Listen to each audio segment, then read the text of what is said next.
إن الحمد لله نحمده ونستعينه ونستغفره ونعوذ بالله من شرور أنفسنا ومن سيئات أعمالنا من يهده الله فلا مضل له ومن يضلل فلا هادي له وأشهد أن لا إله إلا الله وحده لا شريك له وأشهد أن محمدا عبده ورسوله قال الله تعالى في كتابه الكريم يا أيها الذين آمنوا اتقوا الله حق تقاته ولا تموتن إلا وأنتم مسلمون وقال تعالى يا أيها الذين آمنوا اتقوا الله وقولوا قولا سديدا يصلح لكم أعمالكم ويغفر لكم ذنوبكم ومن يطع الله ورسوله فقد فاز فوزا عظيما أما بعد فإن أصدق الحديث كتاب الله وخير الهدي هدي محمد صلى الله عليه وسلم وشر الأمور محدثاتها وكل محدثة بدعة وكل بدعة ضلالة وكل ضلالة في النار. أمة الإسلام, sebuah hadis Nabi sallallahu alaihi wasallam yang tentunya banyak faidah yang bisa kita petik tentang kisah Dzul Khuwaisirah. Al-Imam Al-Bukhari dan Muslim meriwayatkan dalam sahihnya dari hadis Abu Sa'id Al-Khudri radhiyallahu an, ia berkata, kunna inda Rasulillah sallallahu alaihi wasallam, kami pernah berada di sisi Rasulullah sallallahu alaihi wasallam, wa huwa yaqsimul amwal, sementara Nabi sallallahu alaihi wasallam sedang membagi-bagikan harta. Faqala Dzul Khuwaisirah, lalu berkatalah Dzul Khuwaisirah At-Tamimi, i'dil ya Muhammad fa innaka la ta'dil, bersikap adillah engkau karena engkau tidak bersikap adil. Maka mendengar itu Rasulullah sallallahu alaihi wasallam pun marah. Beliau bersabda, waihak, celaka kamu. Faman dzalladzi ya'dil idza lam akun a'dil, siapa yang bisa bersikap adil jika aku tidak bersikap adil? Lalu Umar berkata kepada Rasulullah, da'ni adrib unuqar rajul, biarkan aku memenggal leher orang ini wahai Rasulullah. Maka Rasulullah SAW bersabda, da'hu, biarkan ia. Fa inna lahu ashaban, kelak ia akan memiliki kawan-kawan. Yahqiru ahadukum salatahu bi salatihim, di mana seseorang dari kalian akan menganggap remeh solatnya dibandingkan dengan solat mereka. Wasiyamahu bisiyamihim, ia akan menganggap remeh puasanya dibandingkan dengan saumnya mereka. Yaqra'una al-Qur'an, mereka membaca Al-Quran. La yujawizu taraqiyahum, akan tetapi tidak sampai kepada kerongkongan mereka. Yamruquna minad din kama yamruqus sahmu minar ramiyah, mereka melesat dari agama sebagaimana melesatnya anak panah dari buruannya. Subhanallah, kisah yang agung yang banyak bisa kita ambil faidahnya, terutama ketika kita aplikasikan di zaman ini, saudaraku sekalian. Para ulama mengambil faidah dari hadis ini bahwa di antara sifat kaum Khawarij yaitu mereka tidak menghormati para ulama. Lihatlah Dzul Khuwaisirah ini. Dzul Khuwaisirah tidak menghormati Rasulullah sallallahu alaihi wasallam, bahkan menuduh Rasulullah tidak bersikap adil. Subhanallah. Maka dari itulah ya akhal Islam, ketika kita melihat sebagian orang-orang yang lebih mendewakan akalnya, lebih mendewakan pendapat dirinya, lebih mendewakan pendapatnya, sehingga mereka meremehkan para ulama. Mereka tidak pernah mau mendengarkan pemahaman para ulama, terutama ulama salafus salih. Maka sungguh ini adalah kebinasaan, kecelakaan. Karena ketika ya akhal Islam, seseorang lebih mendahulukan pendapat dirinya atau mengikuti seorang dai yang ilmunya pun juga dangkal, hanya karena pendapat dai itu sesuai dengan pendapat dirinya, dan ia tidak mau mengindahkan, tidak pula mendengar nasihat para ulama besar, maka ia pasti akan binasa sebagaimana orang-orang Khawarij tersebut binasa. Lihatlah di zaman sahabat Nabi SAW ketika orang Khawarij itu muncul di zaman Ali bin Abi Thalib. Mereka memahami Al-Quran tidak sesuai dengan pemahaman para sahabat. Mereka menuduh Ali kafir hanya karena Ali mempercayakan Abu Musa al-Ash'ari dalam perdamaian bersama Muawiyah, lalu menuduh Ali katanya menyerahkan hukum kepada manusia, sedangkan hukum itu milik Allah. Sedangkan Allah berfirman, siapa yang tidak berhukum dan hukum Allah maka dia kafir. Lalu ia kafirkan Ali, ia kafirkan Muawiyah, dan tidak mau mendengar fatwa para sahabat tentang makna ayat tersebut. Umat al-Islam, a'azzani Allah wa iyyakum. Maka seorang pemuda di saat ia hendak hijrah dan di awal-awal hijrah, seorang pemuda ketika ia berusaha menuntut ilmu, janganlah ia lepas dari bimbingan para ulama. Ketika seorang pemuda mereka lepas dari bimbingan para ulama dan tidak mau mendengar ucapan para ulama, lebih memperhatikan pendapat dirinya, lalu memilih pendapat ulama yang sesuai dengan selera dan keinginannya, maka di saat itulah dia akan binasa, saudaraku sekalian. Oleh karena itulah para ulama mengingatkan dari dahulu bahwasanya hendaklah para syabab itu dibimbing oleh para ulama.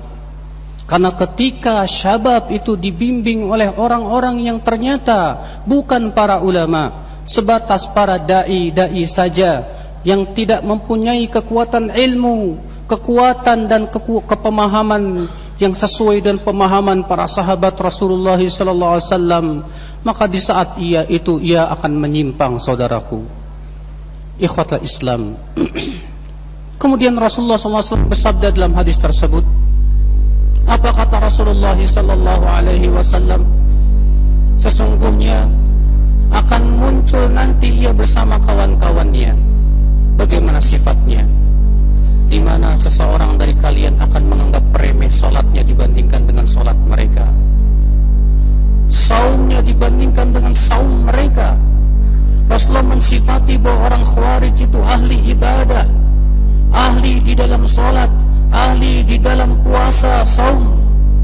Bahkan Ibnu Abbas ketika minta izin kepada Ali bin Abi Thalib untuk berdebat dengan orang-orang Khawarij yang berkumpul di sebuah tempat yang bernama Nahrawan, pergilah Ibnu Abbas menemui mereka.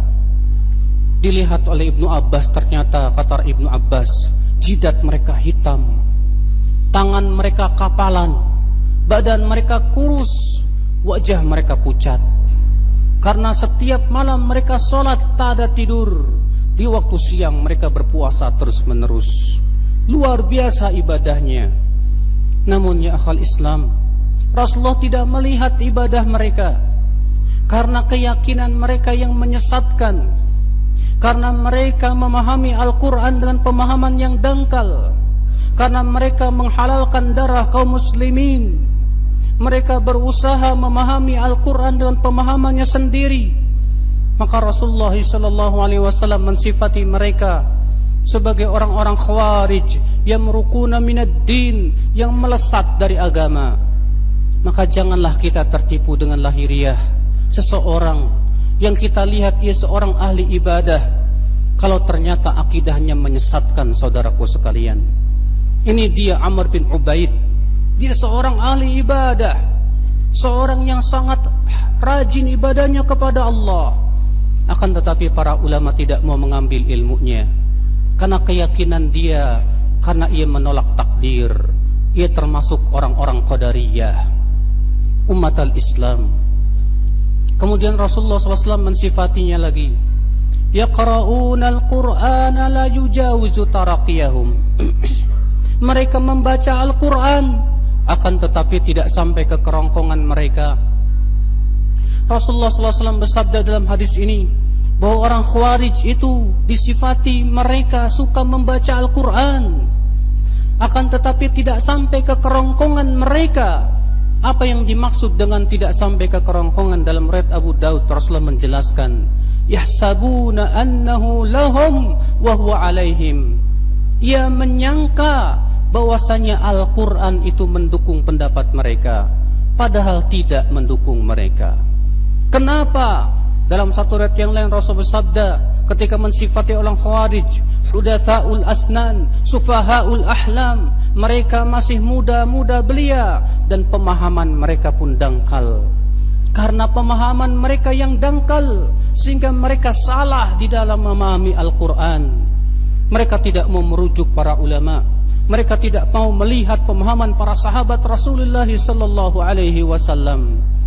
Umat al-Islam, di dalam riwayat Muslim Rasulullah SAW sabda, yaquluna min khairi qalil bariyah. Mereka pun membawakan sabda-sabda Rasulullah sallallahu alaihi wasallam. Lihatlah saudaraku, ternyata orang-orang Khawarij membawakan Al-Quran dan hadis untuk membenarkan pendapat mereka, tapi Rasulullah mengatakan mereka melesat dari agama. Ini memberikan kepada kita pelajaran yang agung, bahwa tidak setiap orang yang membawakan Al-Quran dan hadis pemahamannya benar. Al-Quran dan hadis tidak mungkin salah, yang salah pasti pemahamannya. Oleh karena itulah kita lihat setiap ahli bid'ah, setiap orang-orang yang menyimpang, mereka berusaha mencari dalil yang sesuai dengan keinginan mereka, yang mereka kira bahwasanya dalil itu mendukung pendapat mereka, padahal sama sekali tidak mendukung mereka. Umat al-Islam, a'azzani Allah wa iyyakum. Berapa banyak di zaman ini para pemuda yang telah mulai hijrah, akan tetapi sayang tidak disertai kesungguhan mereka dalam menuntut ilmu Allah subhanahu wa ta'ala. Hijrah hanya menjadi tren belaka.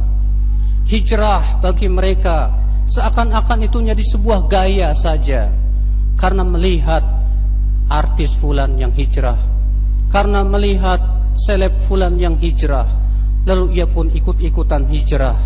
Padahal ya akhul Islam, kalau hanya sebatas hijrah seperti itu saja, tidaklah menggembirakan sama sekali. Hakikat hijrah itu ya akhul Islam, apabila para pemuda mereka bersimpuh di majlis-majlis para ulama, duduk di majlis-majlis para ulama, mengkaji kitab ulama-ulama Islam, berusaha mempelajari pemahaman sahabat Rasulullah, para tabi'in, para tabi'ut tabi'in, sehingga mereka semangatnya yang terlebih dahulu adalah kepada ilmu, bukan kepada bersikap atau sikap-sikap yang lainnya. Mereka selalu bertanya kepada para ulama sebelum melakukan sikap apapun. Mereka berusaha untuk memperdalam Al-Quran dengan penafsirannya, hadis-hadis Nabi sallallahu alaihi wasallam, demikian pula ilmu-ilmu alat yang lainnya. Tapi ketika ya akhwat Islam, fenomena hijrah yang kita lihat di zaman sekarang yang begitu menggeliat, tidak disertai dengan bimbingan para ulama, tidak disertai dengan bersimpuhnya duduk di majelis-majelis para ulama yang telah kokoh keilmuan mereka, saya khawatir ia hanyalah hijrah yang semu, yang kemudian setelah itu akan hilang bagaikan asap dan debu. Ikhwatul Islam, azani Allah wa iyyakum. Maka Rasulullah sallallahu alaihi wasallam di sini mensifati bagaimana sifat orang-orang Khawarij itu. Maka berusahalah jangan sampai sifat tersebut ada pada diri kita. Berusahalah kita memahami Al-Quran dan hadis Nabi sallallahu alaihi wasallam dengan pemahaman yang sahih, dan pemahaman yang paling sahih hanyalah pemahaman para sahabat Rasulullah, para tabi'in, para tabi'ut tabi'in, para ulama yang mengikuti pemahaman mereka. Aqulu qawli hadza wa astaghfirullah li wa lakum. Alhamdulillah, wassalatu wassalamu ala Rasulillah, nabiyina Muhammadin wa alihi wa sahbihi wa man walah. Wa asyhadu an la ilaha illallah wahdahu la syarika lah, wa asyhadu anna Muhammadan abduhu wa rasuluh. Ummatal Islam, berapa banyak di zaman ini saudaraku yang mereka pandai berbicara dalam agama di podium. Berapa banyak orang-orang yang pandai beretorika di dalam ketika ia berbicara tentang agama. Berapa banyak para pemuda yang lebih memperhatikan gaya bahasa seorang dai, tidak melihat bagaimana keilmuan dia. Berapa banyak para ibu-ibu yang hanya terpengaruh dengan para dai yang apabila berbicara membuat mereka menangis dan menyentuh hati, namun tidak melihat bagaimana kelurusan manhaj seorang dai tersebut. Padahal ulama kita terdahulu, mereka sebelum menuntut ilmu kepada seseorang, mereka perhatikan dulu 2 bulan. Mereka bertanya-tanya ke orang-orang, bagaimana ilmu dia, bagaimana akidah dia, dari mana ia mengambil ilmu, siapa guru-gurunya, kepada siapa dia menuntut ilmu. Sampai-sampai yang ditanya berkata, apakah kamu hendak menikahkan ia dengan anak wanitamu? Mereka sangat berhati-hati, karena kehati-hatian ya akhwal Islam itu adalah pangkal keselamatan agama.